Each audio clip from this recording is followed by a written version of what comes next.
What happens when a man tries to enjoy a simple meal, only to be kicked out by the waitress, without her knowing he owns the place?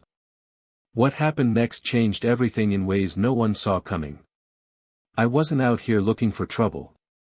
Just a man wanting to enjoy a quiet lunch in his own damn restaurant. Sounds simple, right? Well, welcome to the reality check. That day started like any other. I walked into my place, my place, the little spot I'd built from scratch, a restaurant that was supposed to be a haven, a slice of pride in this rough city. The smell of fresh herbs, the sizzle of pans, the chatter of happy customers, it was home. And I, a proud black man named Marcus, was ready for my usual lunchtime routine. I approached the hostess stand, smiled, tried to keep it low-key. But the woman standing there, her eyes narrowed like I was some kind of problem waiting to happen. She didn't even glance at me, instead, she raised an eyebrow and said, "We're full." No, hello, no, welcome back, just a flat-out, "We're full." I laughed it off at first, thinking maybe it was a bad day. "Come on now," I said, "you know me.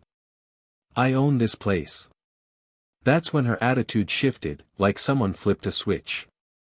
"You can't just walk in here and expect a seat," she snapped, voice dripping with disdain.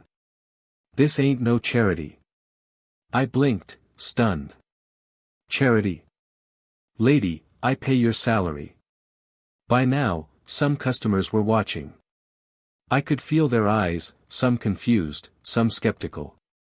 She stepped closer, lowering her voice, "Look, we don't want any trouble." Trouble?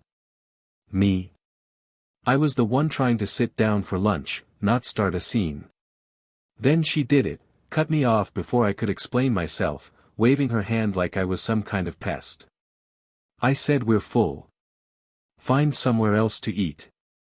I wanted to ask her if she even knew who she was talking to.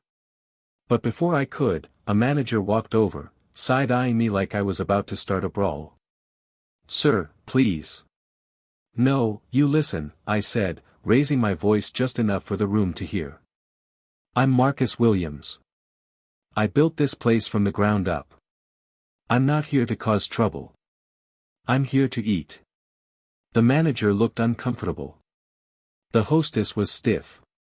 The customers were quiet. That's when I felt it, the weight of their judgment, the silent questions in the air. Why is he acting like he belongs? Why does he think he can walk in here? I wanted to shout, because I do. But I held back. For now. That moment marked the start of a battle I never signed up for. I was doing the right thing, supporting my own business, setting an example, and yet, here I was, treated like an outsider. So yeah, the day started with me wanting lunch and ended with me wondering if I'd ever get respect in my own skin, in my own space. What happened next changed everything. After that showdown at the hostess stand, I figured maybe I just hit a rough patch, a bad day for the staff or whatever. But nah, this was bigger, much bigger. Like when you realize the storm isn't coming, it's already here, and you're stuck in the middle without an umbrella. I walked through the dining room, trying to stay calm, feeling every stare like 1,000 needles piercing through my skin. One woman glanced over, whispered to her friend, and I caught the phrase, "He's the owner."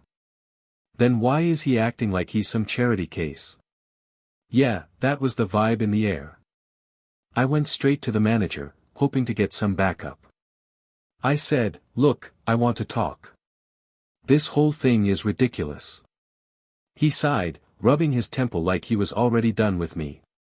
"Marcus, you gotta understand, some people just aren't used to seeing a man like you here.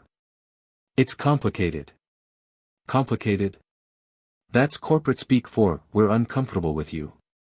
I couldn't help but chuckle, dark, bitter laughter that tasted like frustration and years of these complications.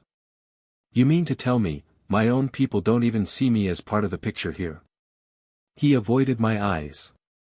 "It's not personal, man. It's just how things are." "Oh, it's not personal." Funny how that phrase always shows up when people want to deny the mess they've made. But it was personal, all right, as personal as a slap in the face. I decided to take a seat anyway, but the hostess made it clear I was invisible, no menus, no water, no welcome. Just a cold shoulder wrapped in fake smiles to everyone else. Midway through, some guy at the next table leaned over, trying to help. You know, maybe it's better to keep your head down here. Don't make waves. Waves? Buddy, I'm trying to build an ocean here, not tiptoe through puddles. I gave him a look, one that said, thanks, but I'm the damn captain. That's when I realized, this wasn't just a bad day or a few bad apples. It was a system built on walls I wasn't supposed to climb, an invisible cage disguised as polite business. Every moment was a test, a reminder that respect isn't given, it's fought for. And fight I would. By the time I decided to make my move, I wasn't just mad, I was electric. Like a storm ready to tear down every wall they'd put up. I called the manager over again. Listen, I'm not here to play nice. I own this place, and if people can't see that, then I'll show them. He smirked, clearly thinking this was another one of those temper tantrums. But they didn't know me like I knew myself. I stood up, cleared my throat so everyone could hear, because sometimes you gotta make your voice loud enough to cut through all the noise and nonsense. Ladies and gentlemen, I began, I'm Marcus. Yes, Marcus. Owner of this restaurant. And I just got treated like a charity case. Let that sink in. There was a hush like you'd expect in a courtroom right before a verdict. The hostess, who had been giving me the cold shoulder, suddenly looked like she wanted to crawl under the table. Then, I pulled out my phone, opened the restaurant's website, and showed them the staff pictures, the mission statement, the story of how I built this place from the ground up. I'm the man who signs the checks, who hires the staff, who keeps this place running. And if you think you can treat me like I don't belong here, you're dead wrong.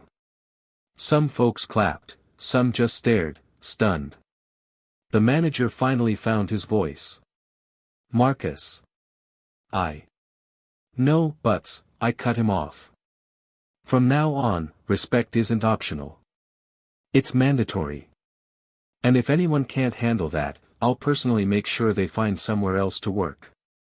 That night, I walked out of that restaurant with my head held high, knowing I'd flipped the script. They tried to box me in, to make me invisible. But I showed them who really holds the power. But the story didn't end there. The next day, word had spread like wildfire. Customers started showing up, some out of curiosity, others to show support. My restaurant was packed, and not just with the usual crowd, people from all over the city, folks who'd heard about the black man who stood his ground in his own place. I overheard one woman at a table say, "This is what ownership looks like. This is what pride looks like." And for the first time in a long time, I felt seen, not as a problem, but as a force. Still, the battle wasn't over. I called a staff meeting that evening, no exceptions. Everyone, hostesses, servers, cooks, even the dishwashers, was there. I stood at the front, looking at the faces, some nervous, some defiant, some just tired. Let's get one thing straight, I said, my voice steady but firm. This restaurant isn't just a business. It's a legacy. It's a place where everyone, is supposed to feel welcome.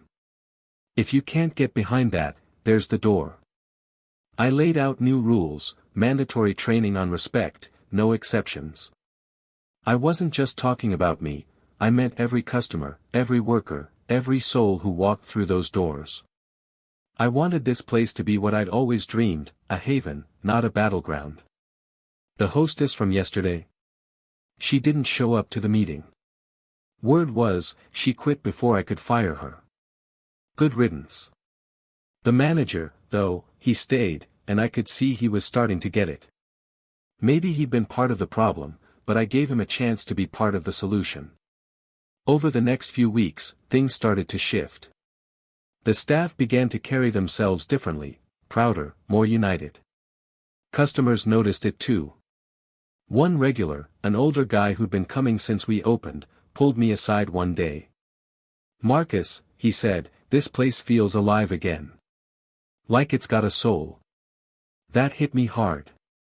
Because that's what I've been fighting for all along, a soul, a purpose, a place where people could come and feel something real. But it wasn't all smooth sailing. Some folks didn't like the changes. A few customers stopped coming, muttering about politics or making a scene. I didn't care. If they couldn't handle a black man owning his space and demanding respect, they weren't my people. On the flip side, the community started showing up in ways I never expected. Local artists offered to paint murals on the walls, vibrant, bold images of resilience and pride. A nearby school asked if I'd speak to their kids about entrepreneurship. Even the local paper ran a story about the restaurant, calling it a beacon of change in a divided city. I wasn't in it for the spotlight, but I won't lie, it felt good to know I wasn't alone in this fight.